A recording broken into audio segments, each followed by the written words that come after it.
데살로니가전서 5장 18절 말씀으로 범사에 감사하라 라는 제목으로 잠시 말씀의 은혜를 나누고 우리가 또한 새벽에 부르짖고 간구하기 원합니다. 오늘 본문 말씀은 우리가 너무 잘 알고 있는 말씀이죠.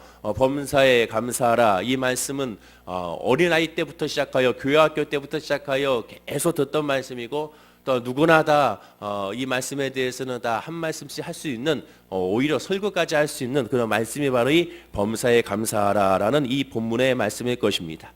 자, 그런데 이 너무나도 잘 알고 있고 또 실천하려고 노력하는 말씀이다 보니까 너무나 안타깝게도 이 말씀을 정말 계명적으로만 묵상하는 경우가 너무 많습니다. 왜냐하면 범사에 감사하라 하나님께서 말씀하셨습니다. 하나님은 지금 범사에 감사하라 명령하셨으니까 이 감사에는 명령이다라고 우리가 계명적으로 무조건 아멘하는 것이죠. 반은 맞고 반은 틀린 말씀이 바로 이 계명적인 말씀이라고 할 수 있습니다. 범사에 감사하라는 이 말씀을 그래서 하나님의 말씀 명령이니까 어떻게든지 반드시 실천해야 할 그러한 목표로 여기는 경우가 너무 많다는 거죠. 진정한 감사가 나오지 않는데도 하나님께서 명령하셨으니 내 마음에는 분명히 감사가 안 나오지만 그래도 하나님 명령했으니까 감사해야지. 하나님의 명령이니까 억지로라도 감사해야지. 또 그렇게 우리가 배워왔으니까 그렇게 감사해야지라는 마음으로 감사합니다라고 고백하는 경우가 많다는 겁니다. 즉 자기의 의지를 동원하여 감사라는 것은 요만큼도 나오지 않는데 감사한다는 그런 고백을 한다는 것이죠. 그러나 안타깝게도 예수님은 그러한 모습을 뭐라고 합니까? 외식이라고 말하게 됩니다. 바리새인들을 왜 예수님께서 비판하셨습니까? 외식하는 자여라고 했습니다. 외식은 뭡니까? 겉과 속이 다른 것을 외식이라고 하지 않습니다. 내 마음속에는 아무런 감사가 없습니다. 도저히 감사의 조건을 찾을 수가 없고 감사할 이유도 없고 또한 혹시 이유가 있다 하더라도 나오지 않습니다. 그런데도 불구하고 하나님께서 오늘 범사에 감사하라 했으니까 감사해야지 해가지고 내 마음은 그렇지 않은데 내 입술은 감사하는 그것이 바로 외식이라는 겁니다. 즉 범사에 감사하라는 이 말씀을 우리가 계명적인 실천적인 율법적으로 해석하여 그래 무조건 감사해야 됩니다. 성도는 무조건 감사합니다. 그렇게 해석해서는 안 된다는 겁니다. 물론 그렇게 하는 것도 필요하고 때때로 효과가 있습니다. 그러나 하나님이 바라시는 것은 거기서 출발하는 것이 아니라는 거죠. 아무리 강철 같은 의지를 가진 사람이라도 1년 365일 내내 그렇게 할 수가 없기 때문에 그렇습니다. 왜? 우리는 인간이기 때문에 그렇습니다. 육신의 사람이기 때문에 그렇습니다. 모든 성경 말씀 읽을 때 그러하듯이 그러면 왜 하나님이 이렇게 말씀하셨는지 그 하나님의 뜻에서 하나님의 입장에서 우리가 하나님의 말씀을 묵상해야 됩니다. 늘 강조하지 않습니까? 내 입장에서 하나님의 성경 말씀을 묵상하는 것이 먼저 아니라 하나님의 입장에서 성경 말씀을 묵상하고 그것을 바로 성경적인 조명이라고 말하게 됩니다. 성령이여 나에게 조명하여 주시고 성령을 통하여 내가 하나님 말씀을 깨닫게 하옵소서. 그 뜻이 바로 여기 있는 겁니다. 성령을 통하여 깨닫는 것이 아니라 내가 깨닫는 것은 학문적으로 국어를 공부하듯이 어떠한 문학을 공부하듯이 그렇게 공부하는 것과 똑같습니다. 성경 말씀은 영적인 하나님의 말씀이기 때문에 내가 먼저 해석하는 것이 아니라 하나님의 성령의 감동으로 성령의 역사로 하나님의 뜻을 먼저 파악하고 하나님의 은혜를 달라고 기도하여 하나님 이 말씀이 나에게 무슨 말씀인지를 성령을 통하여 알게 하옵소서. 성령의 지혜로 알게 하옵소서. 성령을 통하여 깨닫게 하옵소서. 그렇게 기도하고 그렇게 간구해야 되는 겁니다. 오늘 이 말씀도 마찬가지로 하나님의 입장에서 생각해 봐야 한다는 거죠. 하나님께서 우리에게 주신 말씀이라면 단순히 명령으로 주신 말씀이겠는가? 그렇지가 않다는 겁니다. 생각해 보십시오. 아주 간단합니다. 성도가 억지라도 감사하면 그것이 기특해서 하나님께서 복을 주시겠습니까? 그런 하나님이라면 진정한 하나님이 될 수가 없습니다.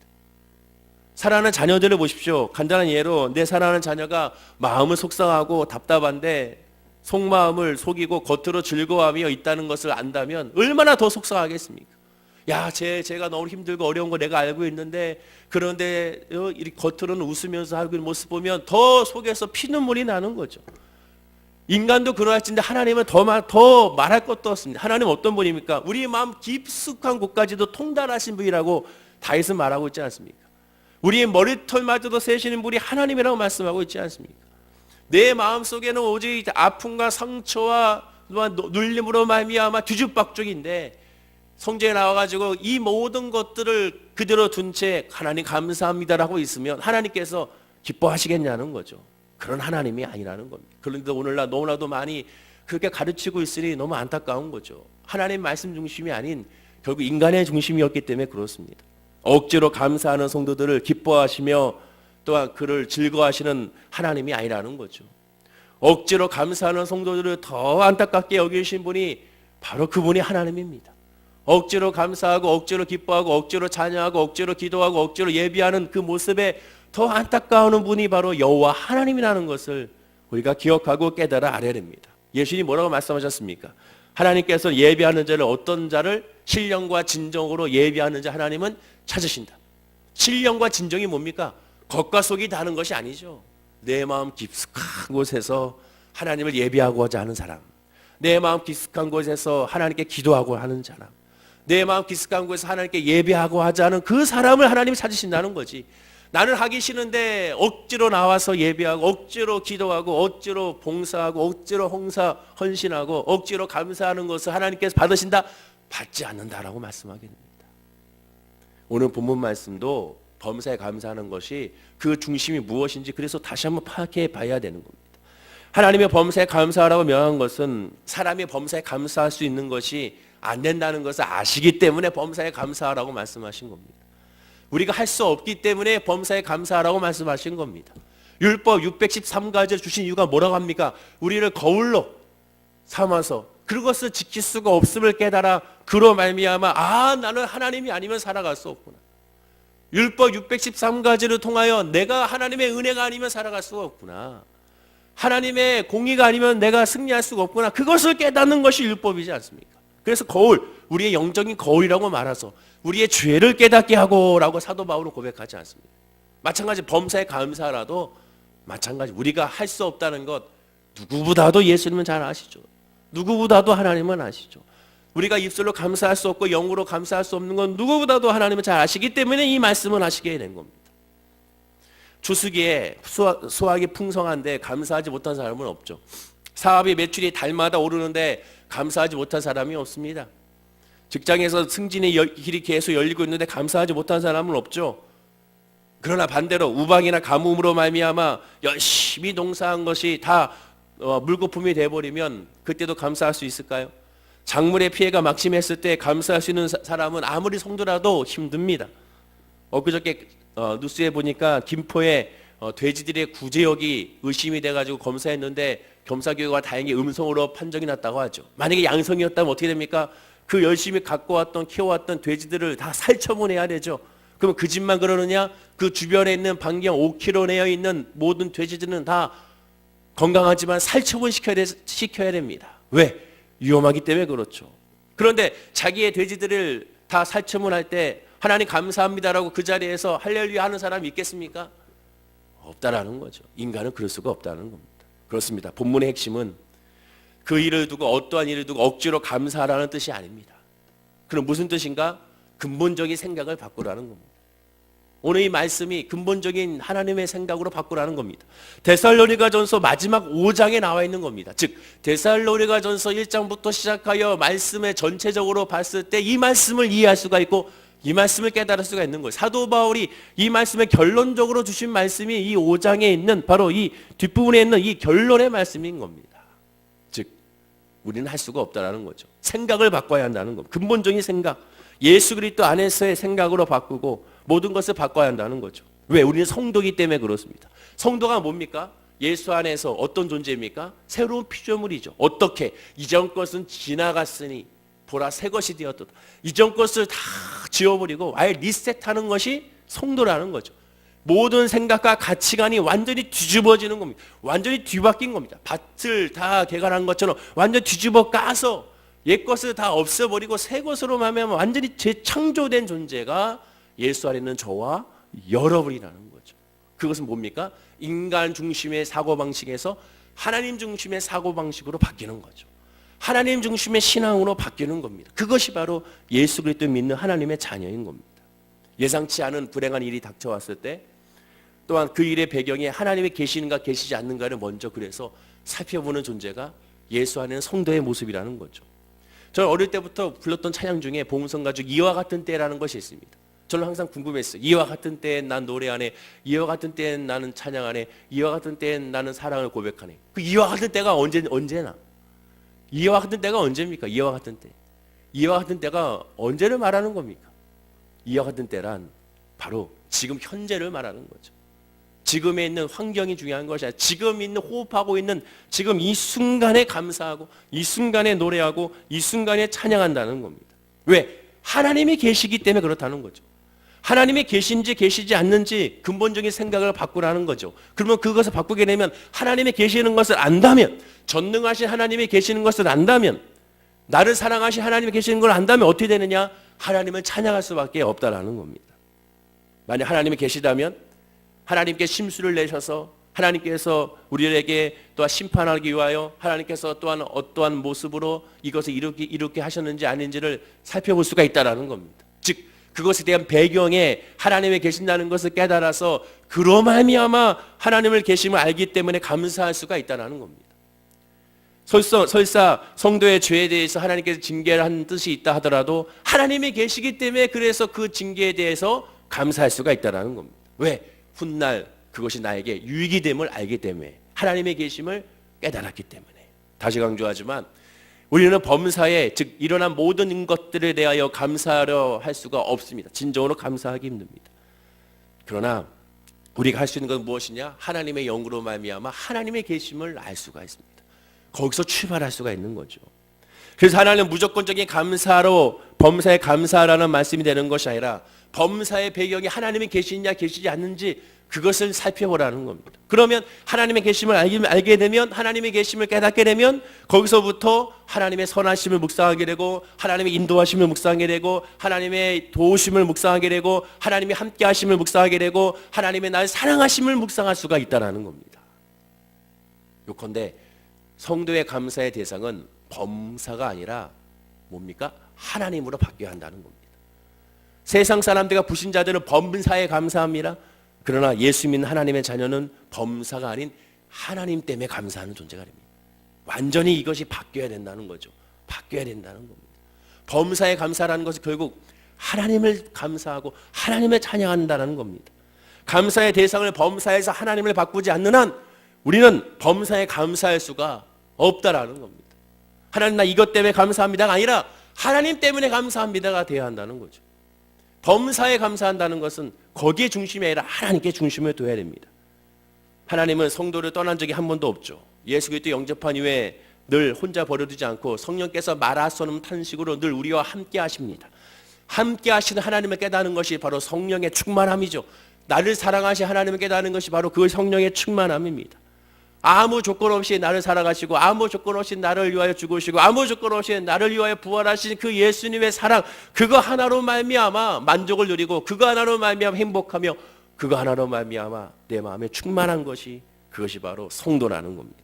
이러한 사랑을 깨달았기에 그래서 먼저는 범사에 감사하지 말고, 즉 현상에 감사하지 말고 언제나 어디서나 어떠한 경우든 하나님이 살아계시는 하나님, 나와 지금 함께 하시는 하나님, 내 아픔과 내 슬픔과 내 고통과 내 눈물 가운데 세상 사람들은 나를 떠났지라도 하나님은 나를 떠나지 않고 나와 함께 하시고 내 기도를 들으시고 나를 안타까워하시고 나를 인도하시는 그 하나님을 깨닫게 되면 거기서부터 감사가 시작이 된다는 것이 오늘 본문의 핵심인 겁니다. 영화 중에 불안당 나쁜 놈들의 세상이라는 영화가 있습니다. 설경구가 주인공이죠. 이 설경구가 이러한 대사를 합니다. 아주 유명한 대사죠. 그 영화를 본 사람들은 또한 선전에서 나오지만 뭐라고 얘기했냐면 사람을 믿지 마라, 상황을 믿어라 라는 대사를 합니다. 야, 사람을 믿지 마라, 상황을 믿어라. 세상 사람들이 말하는 그런 정확한 표현인 것 같습니다. 성도는 어떻게 됩니까? 사람을 믿어야 됩니까? 사람을 믿으면 안 됩니다. 예수 믿는 사람은 사람을 믿는 사람이 아닙니다. 사람은 믿으면 실망과 좌절만 되고요, 상처만 됩니다. 믿음의 대상은 오직 한 분, 여호와 하나님밖에 없습니다. 예수님만 믿어야죠. 그럼 사람 뭡니까? 믿는 대상이 아니라 사랑의 대상이죠. 그럼 그 사랑이 뭡니까? 지난 수요일에 말씀드린 것처럼 하나님은 사랑이라 그 사랑으로 서로 살아가자. 그 사랑은 예수님이 우리를 위하여 사랑하시는 것처럼 우리도 예수님의 마음을 가지고 궁일한 마음을 가지고 중보기도하는 거죠. 그 사람을 사랑한다는 것은 예수님을 만나게 되도록 기도하는 그 사랑으로 살아간다는 겁니다. 상황을 믿지 말라라고 말합니다. 상황을 믿으라고 말합니다. 우리는 상황을 믿지 말아야 되는 거죠. 상황과 환경은 참고 사항이지 그것을 믿으면 안 됩니다. 그럼 뭐 해야 됩니까? 우리는 오직 하나님만 믿어야 되는 겁니다. 살아계신 하나님을 믿기에 성도에게 감사할 일이 더 필요한 것이 아니라 하나님의 찬양할 일만 더 필요하게 됩니다. 지금에 있는 내 상황에 하나님의 계심을 알기 때문에 그 하나님으로 찬양하게 됩니다. 그것이 시편 다윗입니다. 다윗은 범사에 감사한 사람이 아니라 범사에 하나님이 계심을 알기에 감사한 사람입니다. 하나님을 알기 때문에 범사가 감사가 이루어진 것이지 범사가 감사하기 때문에 하나님께 감사한 것이 아니라는 거죠. 여러분 이 차이를 아시겠습니까? 하나님의 계심을 알기 때문에 내 삶이 감사한 겁니다. 그 얘기는 뭡니까? 하나님의 계심을 알지 못하면 범사에 감사할 수가 없다는 겁니다. 왜? 인간은 스스로 감사할 수 없는 존재이기 때문에. 목사님 저는 지금 사면 초과입니다. 지금 제가 도저히 감사 형편이 아니지 않습니까? 앞으로 좀 더 나아지면 감사 헌금도 많이 내고 앞으로 좀 더 나아지면 삶이 좀 나아지면 교회 중직도 맡고 좀 나아지면 헌신하며 좀 나아지면 제가 열심히 섬기겠습니다. 조금만 기다려 주십시오. 이렇게 말하는 분들이 있다면 그게 잘못된 겁니다. 나중이 아니라 지금 당장에 하나님이 살아계심을 깨닫고 지금 당장에 기도하고 지금 당장에 주님 앞에 나오고 지금 당장에 하나님 앞에 헌신해야 된다는 거죠. 그것이 진짜 예수님을 만난 사람의 모습이라는 거예요. 제자들을 보십시오. 예수님께 부르실 때 주님 요 물고기 요것만 정리하고 가겠습니까? 그랬습니까? 안 그랬습니다. 내버려 두고 주님을 따랐습니다. 예수님도 야 저거 아깝지 않느냐? 저거 좀 정리하고 와라. 그러셨습니까? 내버려 두고 오는 그 사람을 그대로 맞이했습니다. 세리마태가 자기 일하다 말고 세관에서 일하다 말고 그 자리에서 일어나 예수님을 따랐습니다. 야 일은 끝나고 와야지 마무리는 잘하고 와야지. 예수님 그러셨나요? 그러지 않으셨습니다. 왜? 중요한 것이 먼저 무엇인지를 예수님은 그들에게 깨닫게 하셨기 때문에 그렇습니다. 이와 같은 때 내가 먼저 뭐 해야 되느냐? 예배해야겠구나. 내가 지금 사업 가운데 바쁘구나. 그럼 먼저 해야 될까? 사업을 위하여 더 열심히 알아보고 준비하는 거 아니구나. 예배해야겠구나. 내가 직장일로 바쁘구나. 너무나 피곤하구나. 그럼 내가 뭐 해야 될까? 먼저 좀 잠을 좀 잘까? 좀 쉼을 얻을까? 예배해야겠구나. 내가 질병 가운데 있구나. 내가 이 질병을 어떻게 해야 될 것인가? 의사 선생님을 저 유명한 사람을 좀 찾아봐야 될 텐데 예약을 빨리 해야지. 어디로 갈까? 아산으로 갈까? 삼성으로 갈까? 서울대학병원으로 갈까? 그것이 아니라 먼저 하나님께 예배하고 기도해야겠구나. 하나님 나에게 지혜를 주시고 나에게 힘을 주십시오. 바로 이러한게 깨닫고 이렇게 바라보는 사람이 범사에 감사할 수가 있는 겁니다. 하나님 중심으로 바뀌는 것이 그것이 범사에 감사의 시작이라는 것을 우리가 깨달아 알아야 되는 겁니다. 예수님은 분명히 아십니다. 내 스스로가 할 수가 없다는 것을 아십니다. 그렇기 때문에 예수 안에서 감사하고 예수 안에서 하나님을 찬양할 수밖에 없는 존재인 것이죠. 나팔 소리를 입으로 내는 사람들이 있습니다. 그러나 그 나팔 소리 입으로 낸다고 해서 그 소리가 나팔 소리가 될 수는 없죠. 흉내만 낼 뿐이지 가짜인 거죠. 나팔 소리는 나팔을 불러야 나팔이라는 악기를 통해야 비로소 나팔 소리가 나오게 됩니다. 감사도 마찬가지입니다. 예수 그리스도를 통해야 진정한 감사가 나오지 흉내는 낼 수가 있어도 오래 갈 수가 없습니다. 결국 무너지게 되는 거죠. 지금 현재 도저히 감사할 거라고는 전혀 없이 보이는 일이라도 예수를 발견하고 하나님이 살아계심을 발견하고 지금 이 상황 가운데 함께 하신 하나님을 발견하게 되면 그러면 그 하나님 때문에 감사할 수가 있게 되는 겁니다.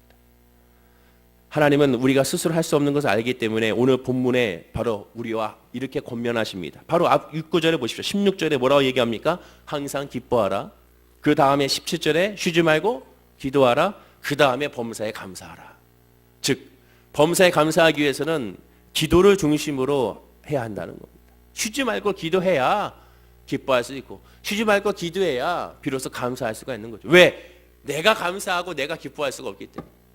기도로 말미암아 늘 깨어서 기도로 예수를 의지하지 아니하고 성령님을 인정하고 환영하고 모셔드리지 않으면 성령이 나와 함께 하시면 깨닫지 못하면 진정으로 기뻐할 수 없고 감사할 수가 없다라는 겁니다.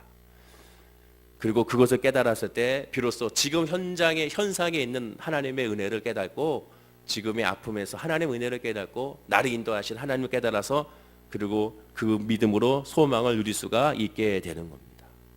당연히 그러면 진정한 감사가 입술에서 터져나오게 되는 거죠. 따라서 우리가 해야 될 것은 무엇이겠습니까? 이와 같은 때 우리가 정말 그 찬양의 가사가 정확합니다. 이와 같은 때 뭐 해야 됩니까? 기도해야 되죠. 이와 같은 때 뭐 해야 됩니까? 찬양해야죠. 이와 같은 때 뭐 해야 됩니까? 하나님을 사랑하여 고백을 해야 됩니다. 즉 하나님만 자꾸 묵상해야 됩니다. 그것이 성도의 모습입니다. 그것이 믿음의 본질입니다. 하나님을 찾는 것. 호흡 있는 동안 예수 그리스도 십자가만 바라보는 것. 그것이 바로 우리가 해야 될 것입니다. 그러면 나머지는 하나님께서 성령을 통하여 우리를 인도하신다는 것을 깨닫게 되는 겁니다. 오병의 기도의 이 마지막 날 여러분들 어떠한 믿음으로 기도하셨는지 전 모르지만 하나님 아시지 않겠습니까? 그러면 그 모든 기도의 출발점이 무엇입니까? 기도의 제목으로 출발했습니까? 그렇다 치더라도 그 끝은 어디로 가야 됩니까? 예수 그리스도 하나님께로 가야 됩니다. 그러면 하나님께로 가면 그 끝입니까? 아닙니다. 거기서부터 이제 출발하는 겁니다.